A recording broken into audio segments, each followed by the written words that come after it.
The shares of Adani Group companies continue to remain in the limelight today, with the flagship Adani Enterprises rallying 8% amid reports of its likely inclusion in the BSE Sensex. The BSE is likely to announce its semi-annual review on Friday. Meanwhile, the shares of Adani Ports climbed 4.72%. Adani Power shares went up by 2.79%. Adani Total Gas advanced 2.30% and Ambuja Cement by 2.09%. Well, the combined market valuation of all the 10 listed Adani Group firms stood at rupees 17.23 lakh crores. Adani Group's market capitalization has regained the $200 billion mark after its listed firms gained about 11,300 crore rupees as investors reposed faith in the Adani Group amid allegations of any wrongdoing rubbished by long-term market observers. Now, to talk more on that, we are being joined by Senior Advocate and Rajya Sabha MP, Mr. Mahesh Jethmalani here. So, thank you so much for speaking to NDTV. So, my first question here is, London-based Financial Times, citing documents from George Soros-backed organized crime and corruption reporting project, has repeatedly targeted Indian interest under Prime Minister Modi's government, and they've mostly been exposed. Do you think this is agenda-driven? No, this is purely agenda-driven. I mean, you saw what the Supreme Court did the last time with the Hindenburg report, backed by George Soros, again, OOCRP, Organization for Uncovering Organized Crime. I mean, they themselves should be investigated. According to me, it's one of the biggest organized racket, this OORCP. So, and you know what happened to the Supreme Court last time? The Supreme Court last time actually said that the whole report was based, there was a Supreme Court committee which went into the whole issue, and the Supreme Court, after examining the committee's report, said that the entire issue was based on selective information and completely false, and there was no need for any further investigation into the Adani issue. And they said that they gave him a complete clean sheet. And, in fact, as you know, $150 billion of market cap was lost as a result of that obvious bear. It was a bear hammering operation, right? And it was people acting in concert, overseas people hostile to the Adani Group, and they thought impliedly to the Prime Minister, right, and to India's growing economy. Right. And they were with their local allies, who they were, people who've been expelled from Parliament, right, and who got no relief from the Supreme Court against that expulsion.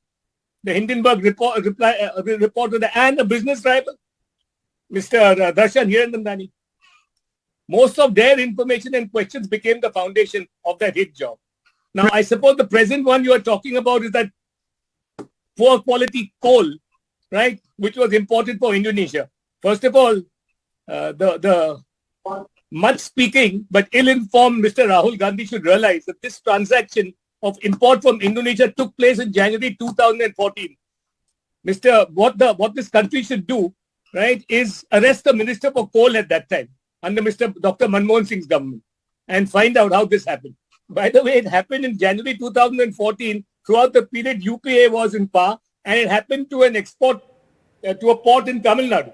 So the coal, the so-called low-quality coal, was sold as high-quality fuel to the State Coal Corporation in Tamil Nadu, right? All right, so who was in power in Tamil Nadu was probably the DMK or the AIDMK. I don't remember at that time.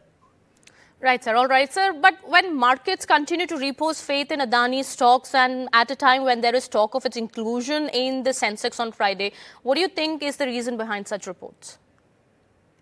Yeah, it is suspect for two reasons. It is to hammer again the stock market, right? And Adani stocks in particular. And it is also time for the elections.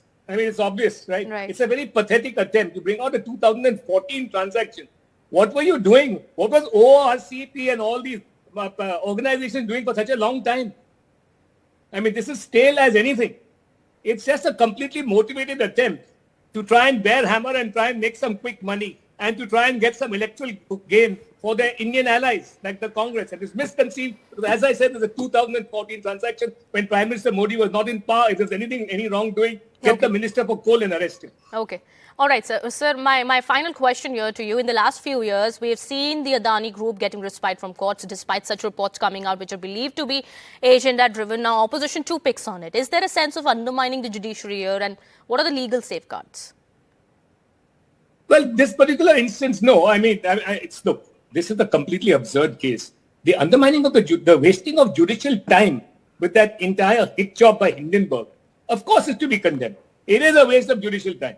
It's undermining judiciary in the sense that it's wasting valuable, precious time. I mean, there are much more important issues, but because they brought it by way of a public interest from the usual public interest litigation peddlers who really do it only for motivated interest. There's no public interest. Somebody made a lot of money in that hit job, in that bear hammering job of Adani stocks. Somebody made a lot of money, right? One day he will pay. After the elections, he will pay. Rahul Gandhi will not come into power in 4th June as he very, very hopefully believes. He will probably be at the receiving end of all these false allegations. Okay. All right, sir. Thank you so much, sir, for speaking to us. Thank you so much for taking up the time and speaking to NDTV.